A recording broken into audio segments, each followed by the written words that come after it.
எல்லோருக்கும் வணக்கம். Welcome to India temple tour channel. நம்ம சேனலில் பழமையான ஸ்தலங்களும் அங்கே வரலாற்று செய்திகளும் அந்த கோயிலுக்கு எப்படி போகணும் அதெல்லாம் பற்றி பார்க்குறோம். அந்த வகையில் இந்த வாரம் நம்ம பார்க்க போகிறது ஸ்ரீ ஆபத் சகாயேஸ்வரர் கோயில் ஆலங்குடி. இந்த கோயிலை பற்றி தான் நம்ம பார்க்குறோம்.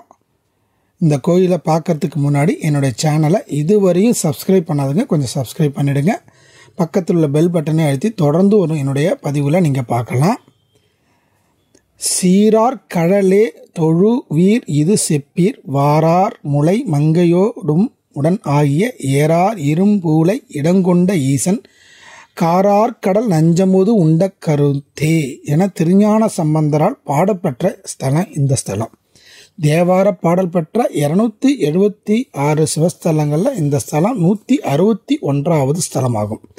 தேவார பாடல் பெற்ற காவேரி தென்கரை சிவஸ்தலங்களில் 98வது தலமாகவும் இந்த தலம் விளங்குகிறது. தட்சிணாமூர்த்தி இங்கு குருவாக இருந்து சனாகதி முனிவர்களுக்கு போதித்ததால் இத்தலம் குருத்தலமாக விளங்குகிறது. பஞ்ச ஆரண்ய தலங்களில் இத்தலமானது 4வது தலமாகும்.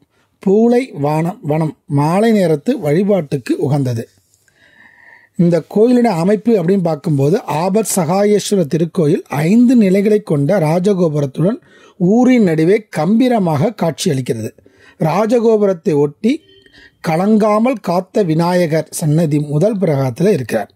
அவரை வணங்கிவிட்டு உள்ளே செல்வோம். இத்திருக்கோயிலின் அமைப்பு சற்று வித்தியாசமானது. உள்ளே நுழைந்ததும் நம் கண்ணில் படுவது தெற்கு நோக்கிய தாயார் எழில் குழலி சன்னதி. அடுத்து சுவாமி சன்னதியை பார்க்கலாம். இதன் பிறகு குரு சன்னதி வருகிறது. மாதா பிதா குரு என்ற அடிப்படையில் இக்கோயில் அமைந்திருப்பதாக கூறப்படுகிறது.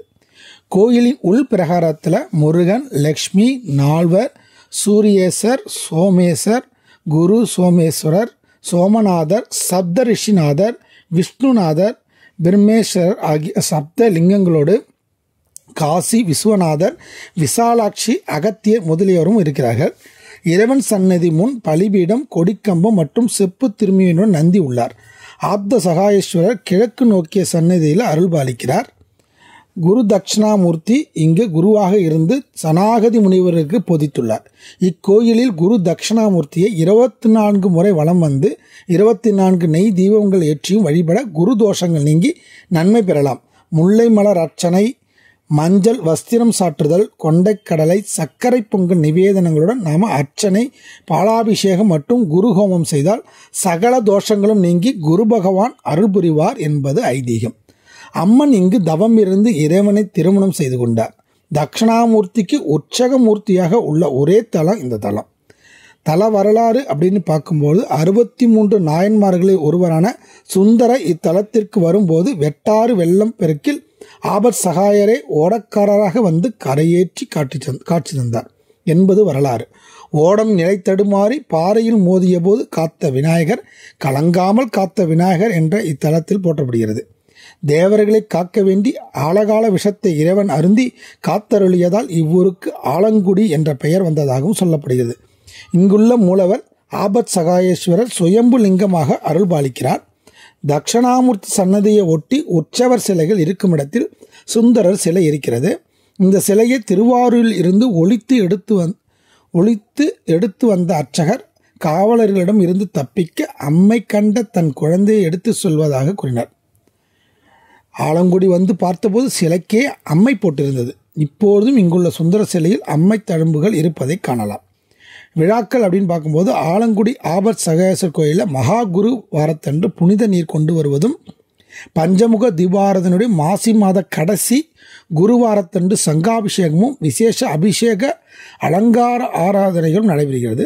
தைப்பூசத்திலும் பங்குனி உத்திரத்திலும் தீர்த்தவாரி நடைபெறுகிறது. சித்ரா பௌர்ணமியை கொண்டு 10 நாள் உற்சவ திருவிழாவும் தட்சிணாமூர்த்திக்கு தேர் திருவிழாவும் நடைபெறுகிறது. இக்கோயிலானது சோழர்கள் காலத்தில் புனரமைக்கப்பட்டு பின்பு விஜயநகர மற்றும் மராத்தியர் காலத்தில் மேலும் விரிவுபடுத்தப்பட்டுள்ளது. சிவபெருமான் சுயம்பு வடிவத்தில் ஸ்தல செடியான பூளையில் கீழ் வந்ததால் இந்த இடம் இரும்பூளை என்று அழைக்கப்பட்டது. மற்றொரு பதிப்பில் இந்த இடம் பூளைவாள நதிக்கரையில் உள்ளது. எனவே இந்த இடம் இரும்பூளை என்று பெயர்பட்டது. இந்த நதியானது கோயிலுக்கு வெளியே ஓடுகிறது. இக்கோயிலில் திருவிடைமருதன் பரிவார கோவிலாக கருதப்படுகிறது. மற்றவை திருவலஞ்சுழி விநாயகர், திருவேரகம் முருகன், திருவாவடுதுறை நந்தி ரிஷபம், சூரியனார் கோயில் நவகிரகங்கள், செங்கனூர் சண்டிகேஸ்வரர், தில்லை என்ற சிதம்பரம், நடராஜர் மற்றும் 7 சோமஸ்கந்தர். இந்த கோயில் திறந்திருக்கிற நேரம் பார்த்தீங்கன்னா காலை 6:30 மணி முதல் 12 மணி வரையும், மாலை 4 மணி முதல் இரவு 8 மணி வரையும் கோயில் திறந்திருக்கும். இது காண்டாக்ட் நம்பரை டிஸ்கிரிப்ஷனில் கொடுக்குறேன். குரு பரிகாரம் வேண்டியவர்கள், குரு அருளை பெற வேண்டியவர்கள் இந்த கோயிலுக்கு கண்டிப்பாக போங்க. அதே போல் பஞ்ச ஆரண்ய ஸ்தலங்களில் இது 4வது தலமாக விளங்குது. அதனால் ஒரே நாளில் பஞ்ச ஆரண்ய ஸ்தலங்களை வேணுங்கிறவங்க இந்த கோயிலுக்கு நீங்கள் போகணும் கண்டிப்பாக. இந்த கோயிலுக்கு எப்படி போகணும் அப்படின்னு பார்த்தீங்கன்னா, திருவாரூரிலிருந்து மன்னார்குடி செல்லும் வழியில் 30 கிலோமீட்டர் தொலைவில் அமைஞ்சிருக்கு. ஆலங்குடிக்கு செல்லும் பேருந்து வசதிகள் உண்டு. கும்பகோணம் நீடாமங்கலம் மன்னார்குடி சாலையில் கும்பகோணத்திலிருந்து தெற்கே 17 கிலோமீட்டர் தொலைவில் இத்தலம் அமைஞ்சிருக்கு. கும்பகோணத்திலிருந்து ஏராளமான பேருந்துகள் செல்கின்றன. இதோடு இந்த வீடியோவை முடிச்சுக்கிறேன். அடுத்த வாரம் வேறொரு ஸ்தலத்தை பற்றி பார்க்கலாம். நன்றி, வணக்கம். திருச்சிற்றம்பலம்.